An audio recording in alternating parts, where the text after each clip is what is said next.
Gooseworx is now against her own fandom, which could possibly lead to the cancellation of the Amazing Digital Circus? What? How is this even possible? Well friends, this whole drama has been happening right in front of our eyes, and most of us didn't even notice. Wanna know what's going on? Will the Amazing Digital Circus survive? To find out, don't forget to like the video and subscribe. Otherwise, Gooseworx will delete all the episodes of the Amazing Digital Circus and make them illegal to watch. Like I said before, this has all been going on under our noses, and it's just now starting to surface. It all began with the release of episode 4 of the Amazing Digital Circus in December of last year. And of course that episode left us with way more questions than answers, so it was obvious that tons and tons of people were gonna start asking about episode 5. But now, we've been sitting here for nearly half a year with no episode 5. And what made the fandom even more upset was the fact that the wait between episodes 3 and 4 was way shorter. So, what's going on? Well, despite the nearly 400 million views the first episode got, the Amazing Digital Circus is still an indie production, which means it's gonna take way longer than a big studio animation. But with all this waiting, people's reaction got so intense that Glitch had to release a statement asking the fandom to please be patient. Here's what it said. Hi everyone, and thank you for being patient while waiting for more Digital Circus. We're working hard on episode 5 as we speak.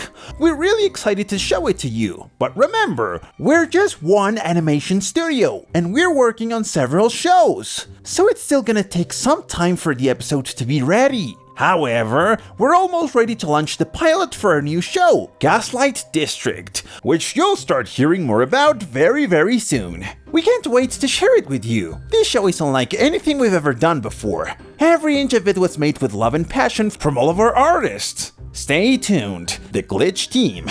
Wow, seems like a pretty reasonable and well-written update explaining why episode 5 is taking so long, right?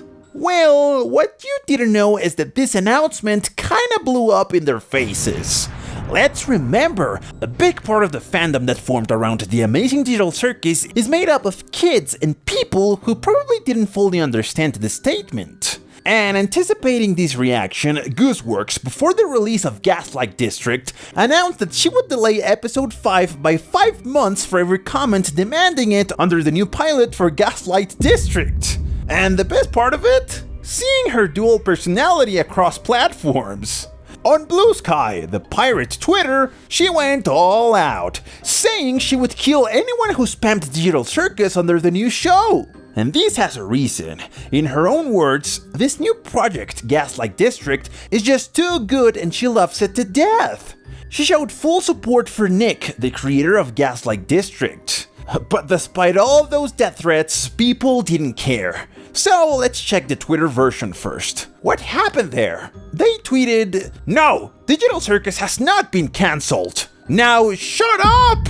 Meanwhile on Bluesky, she was way more brutal. Damn, I'm gonna have to kill a bunch of Digital Circus fans today. And with tweets like that, we really started to see what kind of people actually watch Gooseworx content.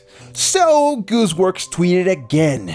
To be completely honest, the real reason I say Digital Circus is not for kids is because the second it crosses any kind of line, a bunch of weirdos are gonna say, "How could you expose kids to these evil concepts and ideas?" And by evil concepts, she's referring to the idea of sex existing in that digital world.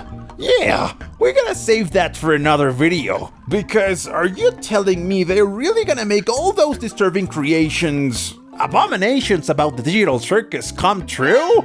Anyway, what Gooseworx said is interesting, because even now there have already been a lot of complaints from parents saying their kids were traumatized by watching Digital Circus. Some even said the show is literally cursed by Harlan Ellison, the guy behind I Have No Mouth and I Must Scream, a book Gooseworx has said heavily inspired the creation of the Amazing Digital Circus. And if we're already seeing complaints and concerns this early, while the show is still fairly tame, I don't even want to imagine what'll happen later when it gets even darker. chances are a lot of parents are gonna try to get Digital Circus cancelled.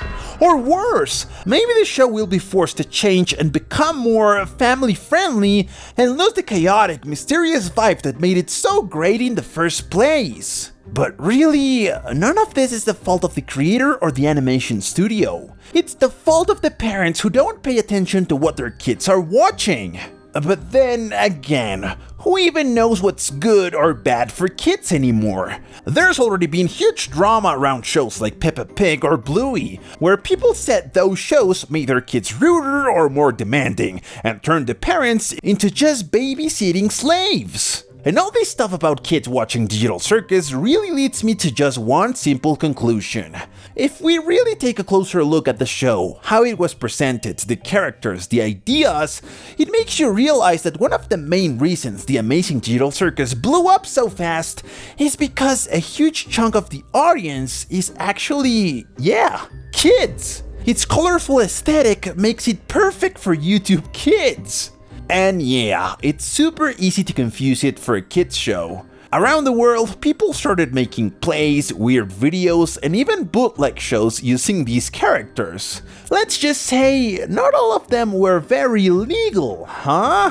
I always wonder how they do that kind of stuff without getting sued. Meanwhile, here I use 1 second of a copyrighted song and this makes it pretty clear that a lot of the audience doesn't actually understand how hard, expensive, and time-consuming it is to animate a show like this, especially when it comes from a small indie studio like Glitch. And to make things even harder, the team is also juggling other projects, like the upcoming Knights of Guinevere from the creator of The Owl House, plus the already mentioned Gaslight District. Now, keep all of that in mind, and also the fact that the show has gone through some big changes.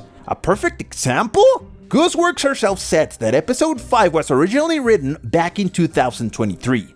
At first, the idea was for it to focus only on Ragatha and lead into Jack's episode, episode 6. But now, it looks like episode 5 will be about both of them, not just one. And it's all these behind the scenes things that the fandom clearly isn't understanding. And honestly, that's kind of sad.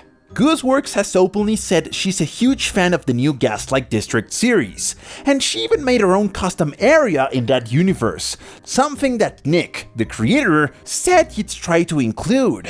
Let's just hope the toxic side of the fandom doesn't mess up the future of the Amazing Digital Circus like what's happened to other shows in the past. Some fandoms push creators so hard that entire episodes got leaked, which eventually led to those shows getting cancelled. Let's hope that's not what ends up happening to Digital Circus, getting destroyed by its own fans. Honestly, I really hope videos like this help the fandom understand what's actually going on with the Amazing Digital Circus and stop them from starting a third world war over it. But anyway, what do you guys think? Do you believe Gooseworx is gonna end up hating her own creation? Or is she just trolling everyone at this point? We'll be reading your thoughts in the comments.